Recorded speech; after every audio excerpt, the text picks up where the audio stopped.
G'day and welcome to another episode. My name is Daethstro, the Aussie Geek, and today we will be looking at the MP17 Prowl. Now, I will start out by saying that my box called this guy MP04, which, correct me if I'm wrong, but that was Optimus, or a Optimus. I don't know why my box had MP04. I don't know if it was because this is just a Hasbro lease or whatnot, and it was a lower number. I can't remember. I've got this off a website. It isn't official. It isn't official. I just don't know why the number's different. Obviously, this is also the more MP17 standard. This is not the MP17 Plus, as it doesn't have the blue windows and all that, and one of my cannons is slightly in the wrong spot. So yes, this is one of the Fairlady brothers. I do have the other two, and I will do a comparison with them later on when I'm doing the last one. We'll put all the rubber modes side to side. Also, you might hear wind blowing and maybe some thunder eventually, maybe even some cars going past. Honestly, I've got all my doors and windows open for the most part, letting the cool air in. So yeah, if you hear noises, that's why.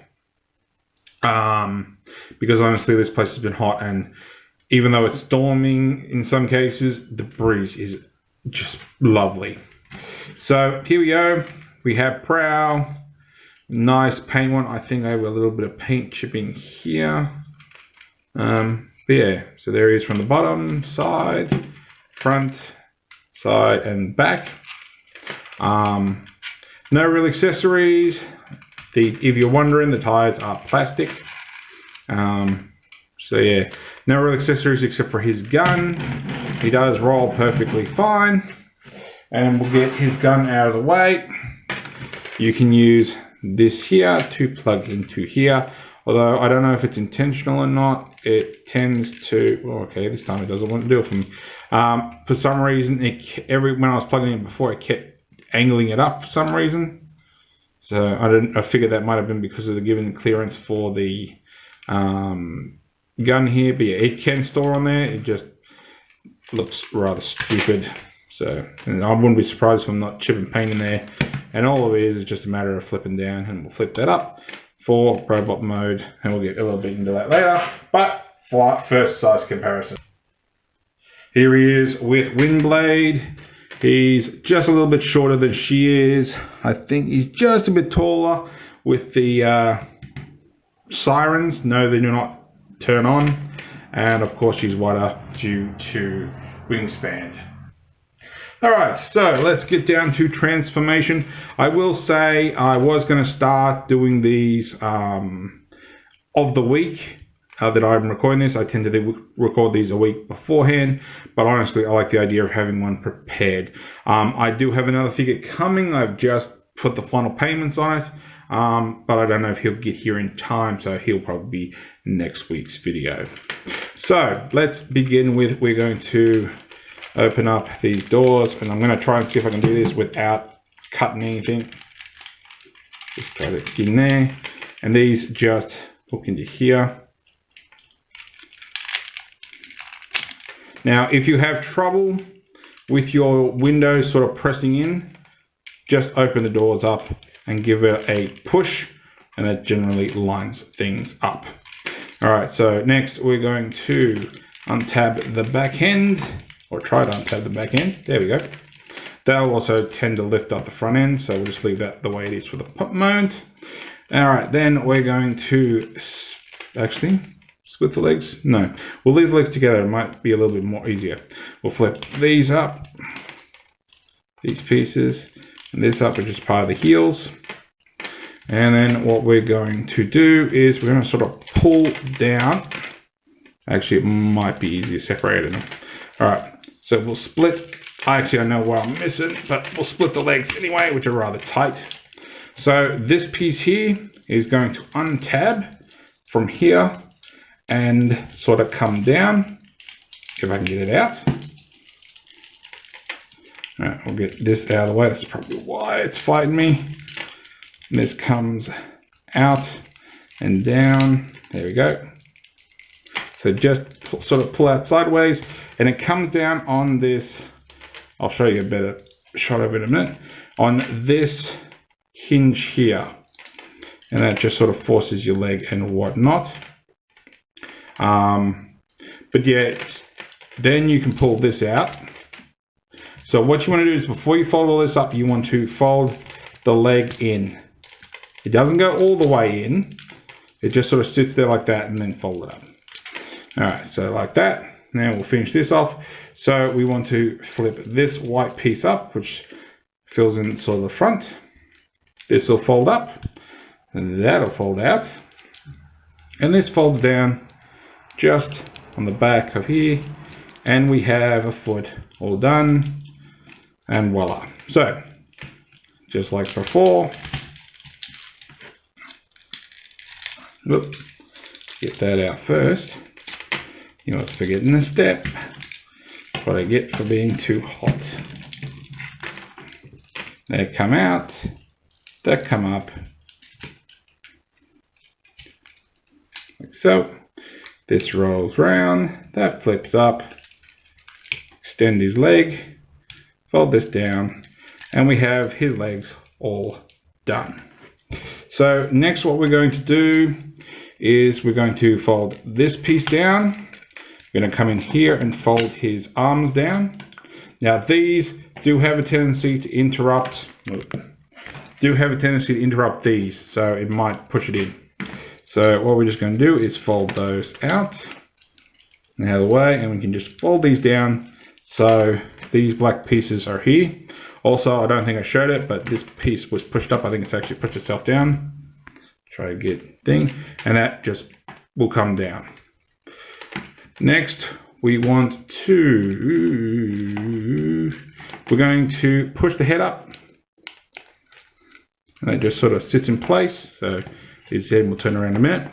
Then we can, providing these pieces are out of the way, you can fold the windows in, the mirrors I should say, and this whole curve pit is going to just sort of sit into here.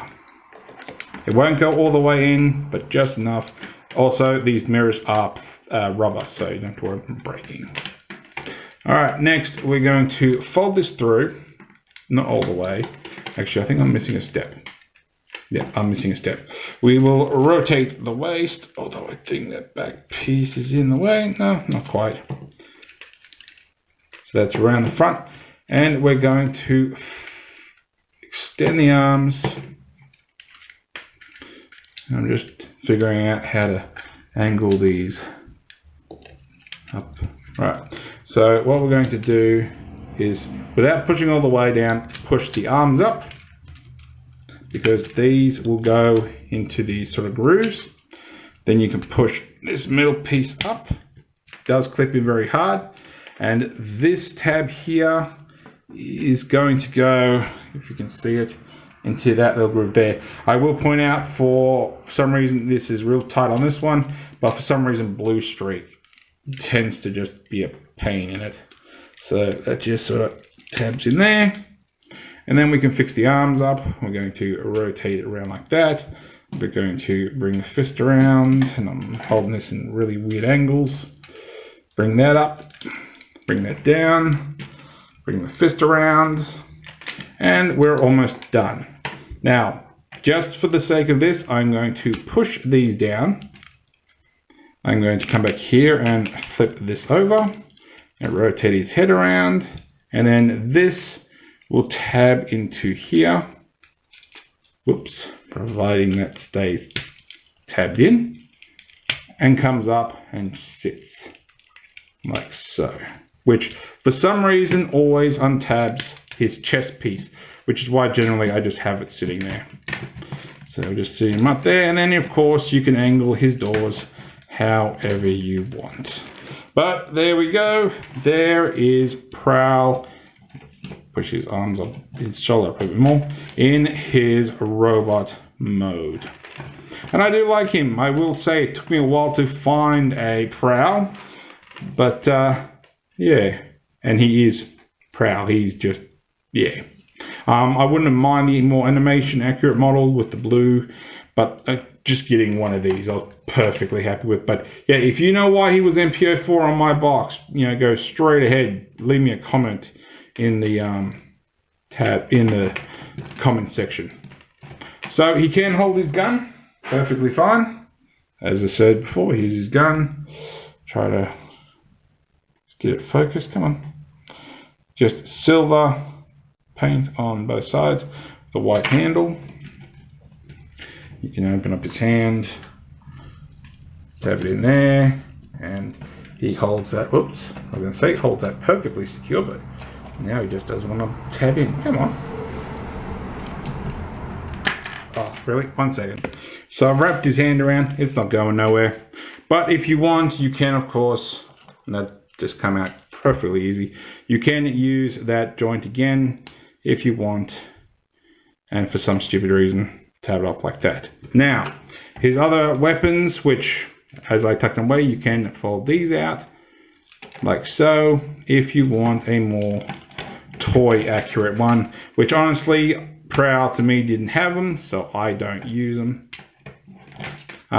I do know that another version of Prowl, I think it might have been the MP17 Plus, actually came with the extra stuff to bulk up those guns to make them more toy accurate. But let's just down to articulation quickly. I'll just quickly tuck these away again. And I will point out that tabs come out again. Anyway, head does full 360. Can't really look up, can't look down, can't side to side. Arms can do a full 360. They can go up that far if you use that joint, and go down that far too. Has bicep rotation, has double jointed elbow due to transformation. He has wrist articulation. He has typewriter fingers with one pin, the thumb does not move. He has waist rotation, he has no ab crunch. I just saved you from a cough there. You can pull out these flaps. His legs go up that far. They go back that far. It goes up that far. He has hip rotation. He has technically double jointed knee due to transformation, but it sort of should stop there, but you're really going to have to break the sculpt if you want any further. He has little bit, if at all, ankle tilt. Can go back that far, goes forward that far. Yeah, I know his feet are supposed to be the back of the car, but I think that's the only thing that just sort of shakes me a bit, is that they're just so outrageous there. Not a downside, but just, yeah. So there we go. Let's get down to final size comparison. And there he is with MP10. Now, I will do the other ones. I don't know if I'll do them in sequence, so we'll see. But an idea I have been recently thinking about, so leave me a comment if you like this idea. I'm thinking of making videos midweek between reviews where I bring up 3 figures. You guys leave in the comments which figure you want, and we'll see how that goes, because I know there's only 8 subscribers, I believe, at the moment, so there's only really 8 people. But for all those who keep watching, who don't actually subscribe, you know, maybe that'll get you interested. But thank you for watching. If you like this video, give me a thumbs up. If you didn't, I guess give me a thumbs down. If you can still find the dislike button, I'd actually like to know if I'm not doing a good job. Subscribe and ring the bell if you want to be notified. By the way, if it hasn't changed by now, I probably will start putting all the officials into a thing where you can just watch them all together. Words escaping me at the moment. And same with the third party. But yeah, so leave me a comment. I really appreciate hearing from my viewers. Are my videos boring? Are my videos crap? Should I just stop and bugger off? Let me know. Appreciate the feedback. So thanks for watching, and I'll catch you next time.